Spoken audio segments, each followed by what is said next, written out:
Hi friends, வாங்க இன்றைக்கி ஆஃபீஸில் எல்லோரும் என்ன லஞ்ச் எடுத்துகிட்டு வந்தாங்கன்னு பார்க்கலாம். ஃபர்ஸ்ட் சந்தோஷோட லஞ்ச்லேருந்து ஸ்டார்ட் பண்ணலாம். சந்தோஷ் இன்றைக்கி சாதம், கிளிப்போட்டு சாம்பார், அப்புறம் ஆம்லேட், நெத்திலி மீன் ஃப்ரை எடுத்துகிட்டு வந்தாங்க. அதுக்கப்புறம் அமர்நாத் வெள்ளரிக்காய், சப்பாத்தி, அப்புறம் சன்னா மசாலா. இதெல்லாம் வந்து அத்தை ஸ்பெஷல். அமர்நாத்துக்கு ஆயா ஸ்பெஷல் இல்லை, அத்தை ஸ்பெஷல். கொஞ்சம் டிஃப்ரெண்ட்டான லஞ்சு.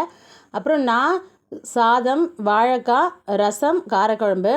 கோழி பாப்பா எப்படி இருக்கான்னு எல்லோரும் கேட்டிருக்கீங்க. ரொம்பவே தேங்க்ஸ். கோழி பாப்பா இப்போ நல்லாவே இருக்கா. ஆனால் இன்னும் ஜலம் விடலை, அதனால் ஸ்கூலுக்கு போகாமல் வீட்டில் தான் இருக்கா.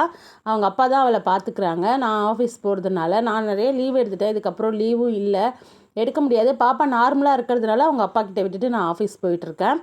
இதுதான் இன்றைக்கி என்னோடய லஞ்சு. இன்றைக்கி ஒரு அதிசயம் என்னென்னா, காரக்குழம்பு நல்லா இருந்ததுன்னு சொல்லிட்டு காரக்குழம்பு காலி பண்ணிட்டாங்க. குழம்பு சாம்பார்லாம் மீந்துடும், ஆனால் இன்றைக்கி காலியாகிடுச்சு. ஹெச்ஆர் சார் வந்து மீன் குழம்பு, மாங்காய் போட்ட மீன் குழம்பு, சாதம். அப்புறம் புதுசாக ஒரு நபர் நம்ம கூட ஆட் ஆகிட்டார். இன்றைக்கி அவர் நண்டு குழம்பு, சாதம், நண்டு ஃப்ரை எடுத்துகிட்டு வந்திருந்தார். அவர் யாருன்றதை நாளைக்கு வீடியோவில் சொல்கிறேன். வீடியோ பிடிச்சிருந்தா லைக் பண்ணுங்கள்.